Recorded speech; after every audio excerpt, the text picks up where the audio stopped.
여러분 리딩 지어스 잘하고 계십니까? 잘하고 계시죠? 네, 잘하는 분도 여기 많이 모이신 걸로 아는데, 근데 여러분 리딩 지어스 왜 하세요? 왜 하십니까? 우리가 수문 그림 찾기 이런 거 하잖아요. 신문에서 이렇게 요즘은 또 뭐 인터넷에서도 많이 하던데, 그거 하면 뭔가 성취감 이런 게 느껴지죠. 아, 찾았다. 그런 성취감 때문에 하시나요? 뭐 원리를 찾아라 이런 거 아시죠? 원리를 찾아라. 아니 뭐 매직 아이 같은 거, 눈에 힘을 막 주고 있으면 물체가 이렇게 막 떠오르면서 이렇게 보여지는 것 같아요. 그러면 와, 나도 보여 이런 막 성취감, 막 뿌듯하고 막 기쁘고 그러죠. 어떠세요? 리딩 지저스 혹시 뭐 그런 것 때문에 하십니까? 왜 하세요? 물론 뭐 나름의 그 대답이 다 답이 있을 거라 생각하는데, 오늘 그 생각을 좀 짧게 여러분과 나누고 싶어요. 먼저는 우리가 지난주에 여호수아서를 읽었어요. 그죠? 근데 여호수아서가 사실은 리딩 지저스에서 너무너무 중요한 성경이에요. 이 여호수아서가. 여호수아서 이야기, 특별히 이 신명기의 끝과 여호수아의 시작이 맞닿는 이 부분에 대해서 제가 좀 이야기를 좀 하고 넘어가고 싶은데, 여러분 뭐 이미 잘 아시겠지만 이스라엘을 그 가나안으로 인도해 들여간 사람이 누구죠? 여호수아입니다. 근데 이 여호수아가 사실은 예수님과 이름이 똑같다는 거 너무 여러분 아시죠? 잘 아시죠? 지난주 우리 박경철 목사님도 설교 중에 잠깐 언급하셨는데 다 아시는 내용일 거예요.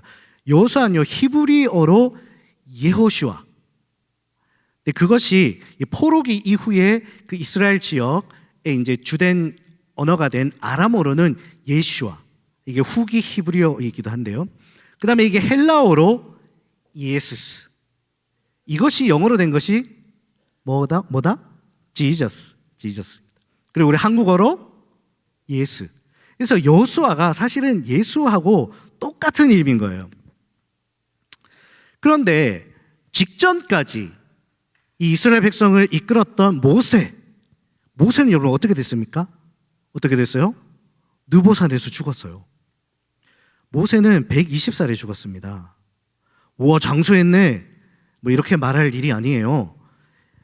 모세는요, 거의 평생을 이스라엘 백성 때문에 광야에서 막 고생하면서 살아야 됐었습니다.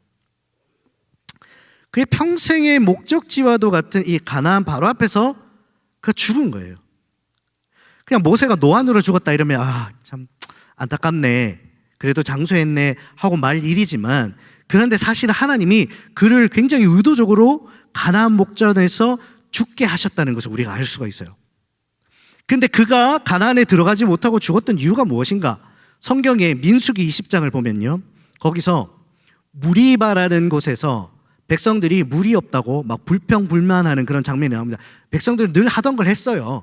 물이 없다 뭐 이렇게 불평했는데, 그때 모세가 하나님 명령으로 어떻게 했습니까? 반석을 지팡이로 쳤더니 거기서 물이 나왔어요. 그래서 백성들이 물을 마시게 한 그런 사건이 있습니다. 그런데 바로 그때 그 일로 하나님이 모세를 가나안에 들어가지 못하게 하셨다는 거예요. 근데 그 이후로 기록된 것이, 하나님이 직접 말씀하신 것이 신명기 32장 50절에 나오는데, 근데 읽어봐도 이 이유가 좀 애매해요. 제가 한번 읽어드릴게요. 아론과 너 모세가 무리바에서 내게 범죄하여 내 거룩함을 나타내지 않았다, 이렇게만 기록되어 있어요. 이게 뭔가 명확하지가 않죠. 무슨 일이 있었는지. 무리바에서의 그 기록에는요, 모세가 백성들에게 좀 이렇게 화를 내면서 반석을 2번 쳤다, 이 기록이 전부예요. 그래서 이 두 가지를 연결해서 아마 하나님이 모세에게 한 번만 쳐라 했는데 모세가 2번 쳤다, 그것도 화를 내면서, 그것이 아마 하나님의 거룩함을 가렸을 것이다, 이렇게 설명하는 분들이 굉장히 많으시죠. 그런데 이 설명을 들어도 뭔가 애매한 부분이 있어요. 애매해요. 그런데 중요한 것은 그 이유 때문에 모세는 가나안에 못 들어가고 느보산에서 죽었다는 것입니다. 그렇지만 이것은요, 여러분, 절대로 모세가 잘못을 했어, 그래서 벌을 받았어, 이 이야기가 아니에요. 사실은 그보다 훨씬 큰 의미가 이 사건 뒤에 감춰져 있습니다. 여러분, 모세가 누구예요? 모세가 누굽니까? 시내산에서 율법을 직접 받은 사람이죠. 하나님으로부터 받은 율법을요 제도화했어요. 그것을 정립하고 가르친 사람이 모세입니다. 누구보다 두려움으로 율법을 철저하게 지킨 사람이 모세예요. 근데 그가 자신의 행위로 하나님의 거룩함을 거슬렀던 거예요. 그 결과로 가나안에 못 들어간 겁니다. 이건 굉장히 심각한 사건이죠. 여러분, 굉장히 심각한 사건이에요. 율법의 상징과도 같은 모세입니다. 그 모세가 자신의 행위로 하나님의 거룩을 온전히 이루지 못했다는 거예요. 그러니까 모세도 못했는데 인간들 중에 누가 감히 자신의 행위로 율법의 의로 하나님 나라 들어갈 수 있겠느냐? 지금 이 이야기를 우리에게 들려주고 있는 거예요. 이 사건이. 율법으로 오를 수 있는 최고복은 결국 느보산이다. 율법으로는 절대 가나안에 못 들어간다. 이것을 우리에게 보여주고 있습니다. 그런데 그 가나안을 누가 백성들을 끌고 들어갑니까? 여호수아. 율법이 못한 일을 여호수아가, 그러니까 예수가 하신 거예요.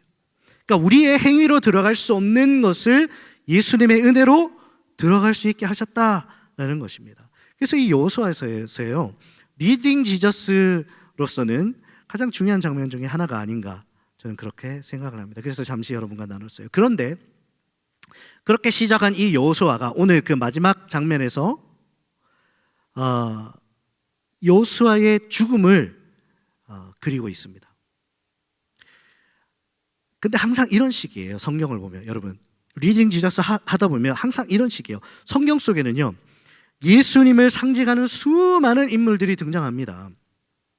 예수를 예표하는 사건, 인물들이 계속해서 등장해요. 그런데 이 인물들은 결국 다 사라지고 말아요. 그 중에는 심각하게 타락하는 인물도 있어요. 솔로몬이 그 예죠. 그런데 그 인물들은 왜 이렇게 등장했다 사라졌다 반복하느냐? 이들은요 그냥 오실 예수를 가리키는 그림자에 불과하기 때문입니다. 오늘 본문에서도 여호수아가 죽자마자 우리가 함께 읽은 사사기에서 누가 등장했습니까? 누가 등장했죠? 장로님 맞습니다. 유다가 등장했어요. 유다가 올라갈지라. 그러니까 예수님의 계보인 유다가 이제 백성의 앞을 지금 이끌고 있는 모습을 보여주는 거예요. 이 또한 예수를 나타내는 그림자죠. 인물뿐만 아니라 제도, 명절 이런 것도 마찬가지예요. 여러분, 이스라엘의 제사 어떻습니까? 우리의 영원한 궁극적인 제물 대신 그 예수님을 예표하는 이 제사 어때요? 매일매일 반복적으로 드려져요. 매년 드려져요. 절기 때마다 반복됩니다. 그것도 예수를 가리키는 그림자에 불과하기 때문에 그렇게 계속 반복되는 거예요.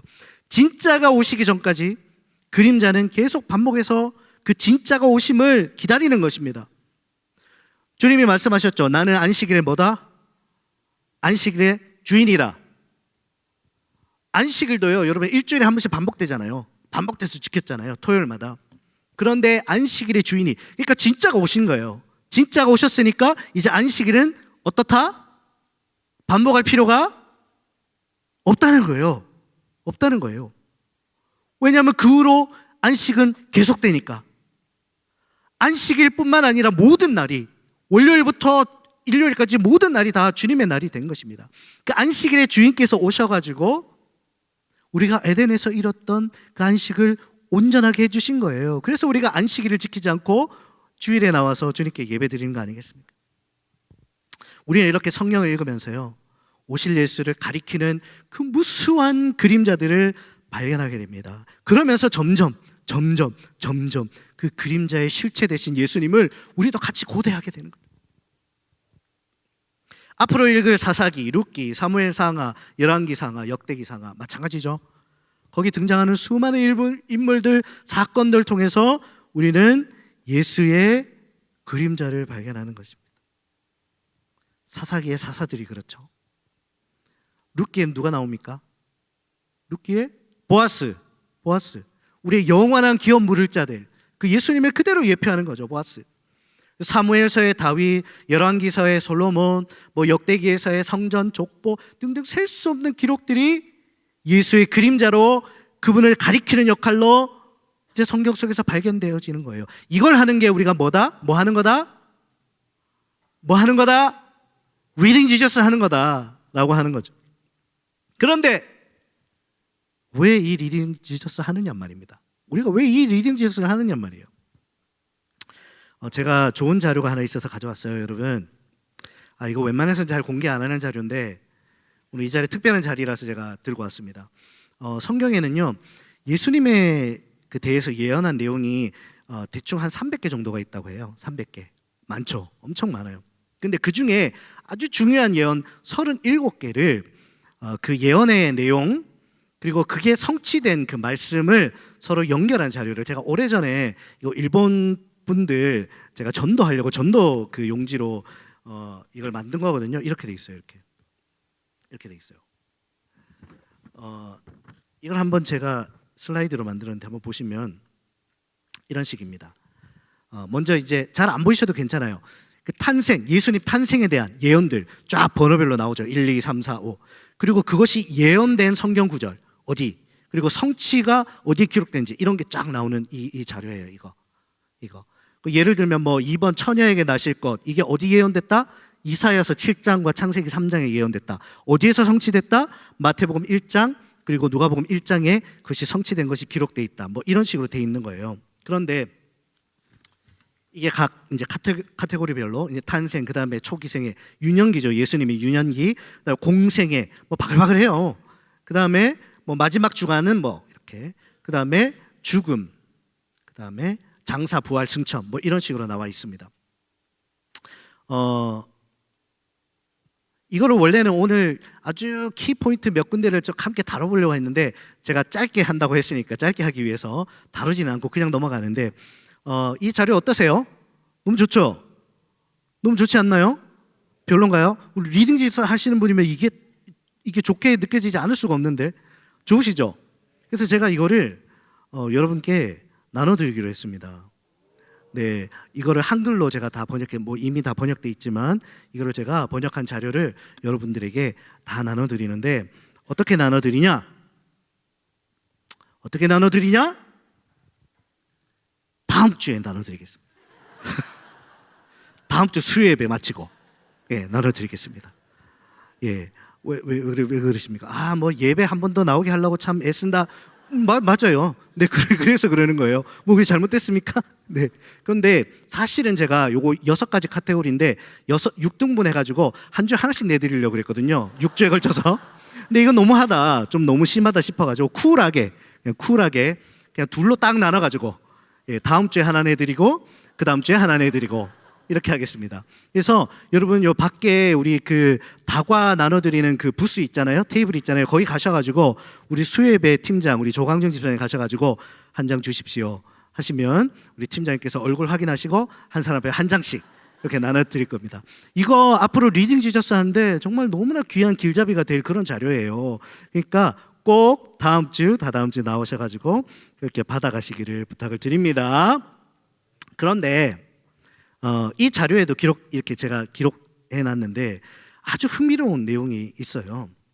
이 자료에는 아까도 말씀드렸지만 37개 예언만 다루고 있거든요. 그런데 아까 말씀드린 그 성경 전체에 있는 예수에 대한 예언 300개, 그 300개가 이 역사의 어느 한 시점에서 어느 한 인물을 통해서 이루어지는 확률이 어느 정도 될까, 그거를 계산해서 다룬 내용이 이 안에 들어있어요.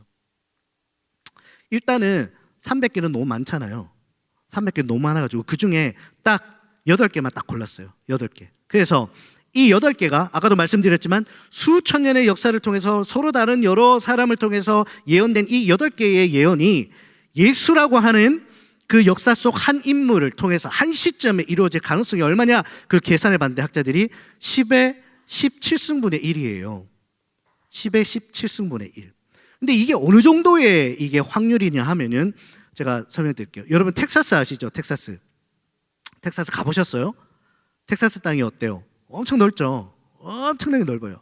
근데 그 텍사스 땅에 어떻게 하느냐, 은화를 그 땅 전체에 쫙 깔아요. 쫙 깔는데 그냥 까는 것도 아니고 2피트 높이로, 그 60cm 정도 되겠죠? 그 높이로 은화를 쫙 깔아요. 어떨까요? 온 세계가 은색빛으로 바짝바짝 빛나겠죠. 저기 지평선 끝까지 전부 은하예요. 다 은하. 이때 한 사람이 헬기를 타고 날아갑니다. 두구두구두구두구두구두구 날아가요. 그래서 그 텍사스 이 주 경계선을 쫙 둘러봅니다. 몇 날 며칠을 돌아요. 돌아보고 여기도 가보고 저기도 보고 하다가 그 사람이 갑자기 여기다! 그리고는 딱 낙하선을 메고 퐁 뛰어내려요. 쫙 뛰어내려가지고 착지를 탁 합니다. 뭐 은하 밟는 소리가 막 나겠죠. 차글차글 나겠죠. 착착착. 그때 이 사람이 이거다! 하면서 은하 하나를 탁 집어서 들어 올려요. 근데 그 은하 뒷면에 빨간색으로 X 표시가 딱 돼 있어요. 이 수많은 은하 중에서 유일하게 딱 한 개의 빨간색 표시를 한 그 은하를 단 한 번의 기회에 딱 집어서 들어 올리는 그 확률이 이 확률이라는 거예요. 10의 17승분의 1. 근데 이것이 오직 겨우 8개의 예언이 예수를 통해서 역사 속에서 이루어질 수 있는 확률이라는 거예요. 근데 이 예언의 수를 48개로 늘려봤어요. 그랬더니 어떻게 되느냐? 10의 157승분의 1로 그 확률이 확 낮아진다. 이게 어느 정도의 가능성이냐 그걸 설명드리면요, 여러분 보렐류의 실질적 불가능 기준선이라는 게 있거든요. 혹시 아세요? 실질적 불가능 기준, 이게 뭐냐 하면 너무너무 일어날 가능성이 없어. 이 일은 절대 일어날 가능성이 없는데 그래도 역사 속에서 딱 한 번은 지구상에서 일어날 가능성, 그게 뭐냐 하면 10의 50승분의 1입니다. 근데 이 가능성보다 낮은 가능성은 절대로 지구상에서 역사 속에 일어날 수 없는 그거예요. 그 가능성이 10의 50승분의 1입니다. 이거를 우주로 확대한 이론이 있어요. 뎀스키라는 사람이 제시한 우주적 확률 한계라는 것이 있는데 이건 얼마냐? 10의 150승분의 1입니다. 이게 뭐냐 하면 이 10의 150승분의 1보다 낮은 확률의 그 확률은요, 우주 전체에서 역사 속에서 절대로 일어날 수 없는 일이라는 거예요. 우주 전체를 통틀어서.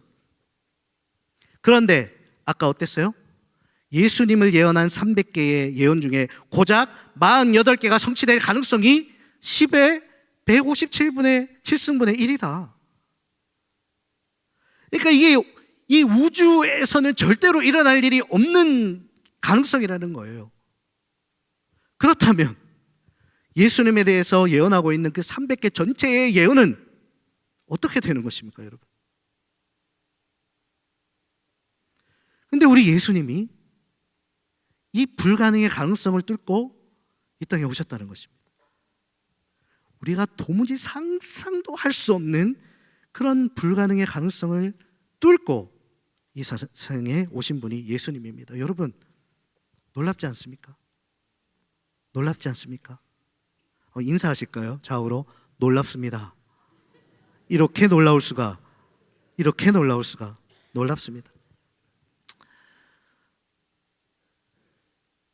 여기서 이제 처음의 질문으로 돌아가 볼게요. 이제 결론을 내려야 돼요. 약속했으니까 빨리 마치기로. 우리가 왜 리딩 지저스 합니까, 여러분? 오늘 보니까 좀 놀랍죠? 이걸 예수님의 가치를 수치로 이렇게 보여드리니까 뭔가 가치를 수치화하는 거 좋아하진 않는데 그래도 이렇게 수치로 보여드리니까 확 다가오죠. 굉장히 놀랍죠? 왜 리딩 지저스를 하냐고요? 놀라라고. 제발 좀 이렇게 놀라라고. 예수님이 어떤 분인지 놀라라고. 먼저는 하나님이 얼마만큼 자기 백성을 구원하시려고 그 백성을 사랑하셔서 이런 놀라운 섭리와 지혜로, 계획으로 예수를 통해서 우리를 구원했는지 거기에 좀 놀라라고. 그리고 예수님이 얼마나 가치 있는, 이런 엄청 우리가 상상할 수도 없는 이런 불가능의 가능성을 뚫고 이 땅에 오신 그분이 얼마나 가치 있는 분이라는 거, 그것 좀 알라고. 그거 알라고 우리가 리딩 지어서 하는 거예요. 그거 알아서 어쩌자고요? 그 가치 있는 예수님께 좀 그 가치에 합당하게 좀 대하라고. 그 예수님을 제발 좀 예수님을 그렇게 좀 대하라고. 그렇게 우리는 리딩 지어스를 하는 것입니다. 여러분, 집에서 쓰는 요강이 있잖아요. 없어요. 저희 집에 없고. 있잖아요. 예전에 뭐 그런 거 쓰셨잖아요. 어느 날 골동품 잡지를 우연히 어딘가에서 보고 있었어요. 그런데 거기 조선백자 그림이 하나 나와 있어요. 그 제목이 사라진 조선 최고의 백자 뭐 이렇게 기록 나와 있어요. 그래가지고 사진을 유심히 보는데 어디서 많이 본 것 같아. 이건 뭐야? 이거 어디서 봤지? 딱 그 사진과 그 설명과 내용을 보는데 그 뭐 색깔이며 그 디자인이며 그리고 위에 뭐 거기 설명에는 외적 침입 때 막 손상을 당한 뭐 약간 흔적 뭐 이런 거, 이게 영락없는 우리 집 요강이야. 이게 어떻게 된 거지? 얼른 그 잡지를 들고 집으로 쫓아갔어요. 그리고 사진하고 딱 대조해 봤더니만 어머나 세상에, 이거는 값을 매길 수 없는, 가치를 가늠할 수 없는 잃어버린 걸로 알려져 있는 조선 최고의 백자였던 거예요. 여러분, 그 다음날 어떻게 하시겠습니까? 거기에다 또 소변을 보시겠습니까? 아니죠. 그 백자 앞에서 통해 자복하고, 제가 잘못했으면 통해 자복하고 깨끗하게 닦아서 어떻게 하시겠어요? 집안의 가장 안전하고 가장 귀한 장소에 그 백자를 모시지 않겠습니까, 여러분? 레오나르도 다빈치가 일생에 남긴 작품 중에 미완의 작품들이 많았다고 하는데, 그 중에 어떤 벽화는요, 누가 함부로 거기 다빈치 건지 모르고 덧칠을 해가지고 막 망쳐놓은 그런 작품도 있다고 하는데, 그 중에 광야의 성 제롬이라는 작품이 있습니다. 이 작품이 발견됐을 때는요, 이 작품이 여기저기 막 흠집 가고 뭐 찢겨지고 또 뭐 두 조각으로 이렇게 아예 뭐 잘려져 있었다고 해요. 이 작품을 구두 수선공이 작업대 상판으로 놓고 쓰고 있었다는 거, 그걸 발견했다는 거예요. 이걸 발견했을 때 사람들이 얼마나 놀랐겠습니까? 그래서 이 작품을 잘 복원해가지고 지금은 바티칸 박물관 가장 귀한 보물을 두는 그 장소에 지금 잘 보관되어 있다고 해요. 여러분, 맞습니다. 처음에는 우리가 호기심으로 할 수 있어요. 성경 여기저기 발견되는 예수님이 재미있어요. 막 흥미로워. 여기도 예수님 있네. 여기도 예수님 있네. 근데 그걸 하면 할수록, 반복하면 할수록, 그게 300회가 계속 300회까지 거듭되면 될수록 그 흥미가 점점 놀라움으로 바뀌어야 돼요. 그리고 그 놀라움이 경외심으로 바뀌어야 됩니다. 그러면서 우리는 생각해야 돼요. 예수가 이런 분이야? 그러면 내가 이 예수를 내가 제대로 대접하고 있었나? 이렇게 귀한 분인데, 이런 말도 안 되는 이런 가능성을 뚫고 오신 분인데, 조선 백자 1억 개를 갖다 줘도 바꿀 수 없는 분인데, 이 지구는 뭐 물론이고 우주도 담을 수 없는 분이 오셨는데, 나는 이런 분을 내 삶에 그냥 변두리에 두고 필요할 때마다 꺼내 쓰는 그냥 요강처럼 쓰고 있는 거 아닌가? 그냥 작업대 상판처럼 쓰고 있는 건 아닌가? 이 귀한 분을 내가 어디에 좀 모시면 좋을까? 어디에 좀 모셔야 될까? 아무리 생각해도 둘만한 곳이 없어서 결국에 가장 소중한 자리, 내 마음의 중심의 자리에 그분을 모셔드리는 것이 우리가 리딩 지저스를 하는 목적인 줄 믿습니다. 성경을 무슨 자기계발서처럼 생각하는 사람들이 있어요. 여기서 어떤 원리를 발견해가지고 그거 잘 적용해가지고 내가 더 좋은 사람이 될 거야, 더 좋은 관계를 만들고 저 좋은 평판을 얻고, 이거요 다 느보산 올라가는 거예요. 이게 열심히 그렇게 해서 기껏 올라가 봐야 느보산이에요. 여러분, 오른뺨을 치면 왼뺨도 대라, 이거 모르는 사람 아무도 없으시죠? 아무도 없으시죠? 근데 여러분, 정말 그렇게 하실 수 있어요? 내가 막 이렇게 감정적으로 격앙돼 있는 상황에서 누가 내 오른뺨을 찰싹 때려, 그러면 이 왼뺨을 돌려 대는 것처럼 하다가 그 반동으로 그냥 헤딩을 그냥, 그래야 속이 후련한 게 우리잖아요. 알고 있으면서도. 이게 안다고 되는 게, 다짐하고 외우고 결심하고 한다고 되는 게 아니에요. 이게 내 중심에 모셔드린 그 예수님이 말씀하셔야 되는 거예요. 아니야 그렇게 하지 마. 그럴 때 내가 멈출 수 있는 거예요. 내가 포기하고 싶을 때, 아니야 나도 포기 안 했어, 너도 하지 마. 그래서 견디는 거예요. 내가 복수하고 싶을 때, 아니야 그렇게 하지 마, 나도 참았어, 너도 참아. 그렇게 내 자아와 의지는 가장자리로 비켜나고 가장 낮은 자리로 내려가고, 내 중심에 모신 그 예수님이 나를 온전히 주장하시는 상태, 그것을 기독교가 성화라고 불러요. 그래서 성화는 올라가는 것이 아니라 내려가는 방향입니다. 그리고 이것이 우리가 리딩 지저스를 하는 이유인 줄 믿습니다. 아멘. 우리 찬양팀 올라오실게요. 찬양팀 올라오시겠습니다.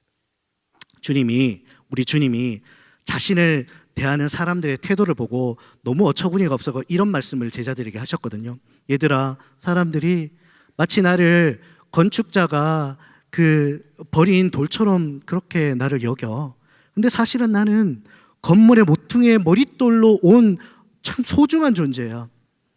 그래서 베드로 전서에서 말했어요. 믿는 너희에게는 보배이나 믿지 아니하는 자에게는 건축자들이 버린 돌이다. 믿는 여러분 정말 예수님이 보배로 보이십니까?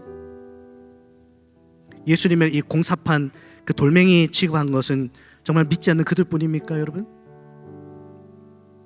정말 예수를 그분의 가치에 맞게 여러분 대우하고 계십니까? 이렇게 보배로운 분이 저와 여러분 살리려고 온몸이 찢기고 피를 흘리고 쪼개져서 돌아가셨던 거예요. 마치 그 둘로 쪼개진 다빈치의 그 미완성 작품처럼. 이 민망함, 이 송구스러움을 여러분 어떻게 감당하시겠습니까? 우리가 어떻게 좀 감당해야 됩니까? 그래서 그 예수를 우리의 마음에 모시고 보배처럼 여기고 그분의 뜻이면 무엇이든지 따르면서 그렇게 주님과 동행하고 살아야 되지 않겠습니까? 이제 우리 그런 결단으로 함께 이 찬양하겠습니다.